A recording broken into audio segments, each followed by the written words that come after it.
In this video, I'm going to show you the upcoming endgame content arriving on December 5th inside Diablo 4 Season 2, the Abbattoir of Zir. I'm going to show you step-by-step directions how to get into the new system, the Glyph reward you can earn, and most importantly, what you and I can do right now to get ready for that content arriving real soon. BlizzCon 2023, Joe Shelley alluded to a whole new endgame mechanic or system called the Abbattoir of Zir. It's basically greater rifts coming to Diablo 4, and I, for one, am excited to give it a shot. I want to go into that red portal, see what's on the other side, destroy and dominate all of it as much as I can. There's 25 levels of punishment we get to go through to improve our experience in the endgame. So I'm down to try it, but before we even talk about what's inside the dungeon, how do we get there? Let's go through a step-by-step guide right now so you have all the tools you need to get in there. Step 1. Players have to complete their season journey for the Season of Blood to get access to the Abbattoir of Zir. Once you've completed your season journey, every person is going to be given a recipe to create a Bloodforged Sigil Tier 1. Step 2. You're going to go visit an occultist to craft the Bloodforged Sigil with the new recipe you just got. Once you've crafted this sigil, it's going to cost about 60,000 gold and 800 sigil powder. You can then right-click to consume it and head on over to Ked Bardu. Once you reach Ked Bardu, enter in the blood portal to begin your first Abbattoir of Zir dungeon.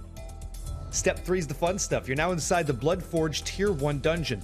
You have a set amount of time, dictated by this timer here on your user interface. You have to kill a certain amount of monsters to summon a boss and kill it before time runs out. Successfully accomplishing this task will reward players with the all-new Paragon Glyph, the Tears of Blood.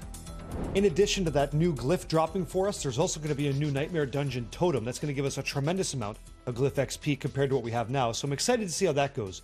And then it's a bit of rinse repeat. You go back to the occultist, you farm up the next tier of Bloodforged dungeon, which would be 2, and if you complete a 2, you could do a 3. And ultimately, you and I are going to try to figure out where our ceiling is for our characters. So let's have a look at this new Paragon Glyph to see just how good it is and what it may do for us going forward. Right, so the Tears of Blood, the all-new unique Paragon Glyph, what do we know about it, right? Based on the conversation we've heard so far, this thing scales up to level 200, so you're going to want to aggressively push this thing. You'll probably be doing you'll hit your ceiling, right? With your Bloodforged dungeons, and you're going to eventually have to rerun a couple difficulties to keep pumping XP into it to get it leveled up higher and higher and higher, ultimately increasing your player power, right? So it goes up to level 200. The maximum radius this thing can achieve that we know so far from data mining is level 5. So from the center of the glyph to 5 nodes out in a circle. That's the radius, right? That's how that works. But in addition, have a look at how nuts this thing is. It gives you increased multiplicative damage for every 5 core stats purchased within range. It also grants 50% bonuses to all rare nodes within range. Bonuses increase by 10% every 10 levels. And those levels, again, cap at 200. So there's your power, right? You're going to be killing things much more rapidly than you were before this was ever in the game. And so clearly we're going to need some help doing damage to these Bloodforged targets. So I'm interested to see, personally for me, where am I going to toss this in my Paragon board? Where do you put it in yours? Which board's the best? How does your Paragon board look after this has been associated with it? That's a tough puzzle to crack right now, but I like the idea.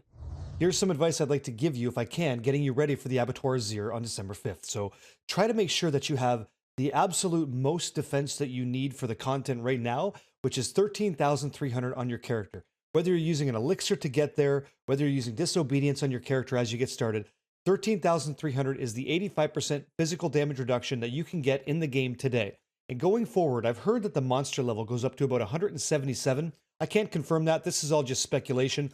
I personally didn't go to BlizzCon. Kind of wish that I did, but I also didn't get a chance to do this Abbattoir of Zir content, and that's okay. So if the monster level is 177, you're going to want to have more armor to mitigate that increased monster level damage to you, right?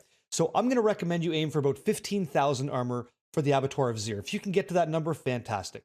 The second thing I think that you should try to do is make sure, obviously, your resistances are capped, right? Take as little elemental damage as you possibly can. You got 85% damage reduction from physical. You're mitigating 70% elemental damage right on. Number 3, make sure that your Paragon glyphs are leveled up. 21 is the current cap. It is the cap on all those glyphs outside of Tears of Blood. So make sure those things are capped to give yourself the most advantage going forward into the unknown for this new endgame content. Remember, it's built for level 100 characters. It's meant to be challenging. So if your glyphs aren't leveled up, you're kind of doing yourself dirty. Finally, try to farm as many Uber uniques as you can. I know it's an RNG thing. It's a, hey, Captain Obvious comment, but sincerely, you got less than a month. Put yourself in the best place you can. with the gear that you've got. When you're farming Uber Duriel, or whatever you're farming, right? If you don't happen to hit those Uber Uniques, Duriel still drops 925 item level gear. The reason that's important is that's a higher item level. 925 is the cap. It gives you the most armor on pieces that maybe could be upgrades if they roll well with affixes. And then in addition, you might actually just hit that Uber Unique like a Doombringer that gives you 41.4% increased maximum HP, or a Harlequin Crest that gives you +4 to all skills, perfect damage reduction, right? Like, those crazy things can be available, but don't give up, don't stop trying for it, okay? I hope that you guys have a good time with the Abbattoir of Zir. I'm sincerely looking forward to it, and I wanted to make sure I made a video that everybody could kind of get on the same page and know what's up, and this is my best attempt at doing that. I want to thank you all for giving me the opportunity to make this video for you today, and hope that you learned maybe something, or I gotcha on the path to success. I will have a follow-up video because I've got a rogue that I've been maining all Season 2 in Diablo 4, the Abbattoir of Zir, the AOZ rogue build that I'm showing you that I'm going to run through Tier 100 dungeons with ease. I'm killing everything rapidly. I'm going to share that build with you guys next here on YouTube, so stand by for that if you're playing the rogue class. This thing is pretty great. From me to you, adios, much love, and thank you very much.